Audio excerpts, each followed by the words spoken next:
इस बीच ये भी खबर कि किस तरीके से ईरान पर इजरायल की तरफ से विध्वंसक हमले जारी हैं। ईरान के ही अहवाज में सैन्य ठिकानों पर हमलों को लेकर ये तस्वीर सामने है। हमले के बाद सैन्य ठिकाने में लगी आग की ये तस्वीर सामने आई है। एक तरफ दक्षिणी ईरान के बुशर में लगातार हुए धमाकों के बाद तस्वीरें सामने आ रही हैं, वहीं एक और ऐसा इलाका सैन्य ठिकाने जहां टारगेट पर थे वो है अहवाज, जिसकी तस्वीर आपके सामने है। अब ईरान के याज में हुए हमले की भी तस्वीर सामने आ चुकी है। हमले के बाद तेज धमाकों की आवाज यहां भी सुनाई दी है।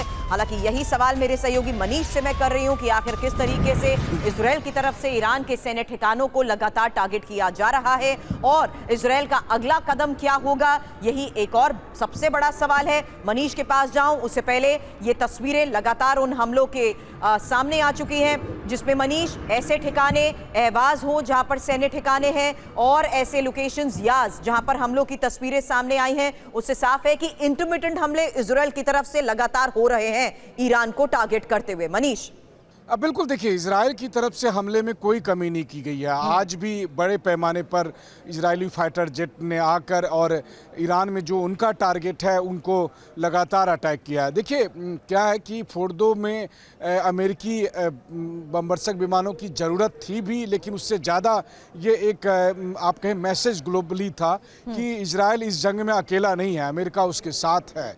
और इसीलिए ऐसी स्थिति में आज जो प्रधानमंत्री नेतन्याहू मीटिंग कर रहे हैं उसमें दो तरफा चीज़ें हैं। पहली बात है कि अमेरिका के इस जंग में आने के बाद और बमबरसक विमानों के इस्तेमाल के बाद कितना न्यूक्लियर साइट को असल में नुकसान पहुंचा है, क्योंकि किसी भी तरह की कोताही नहीं बरतना चाहता है, तो स्पेसिफिक इंटेलिजेंस चाहिए इजराइल को। वहीं दूसरी तरफ आगे ये लड़ाई कैसे बढ़ाई जानी चाहिए उस पर भी इजराइल में मंथन चल रहा है।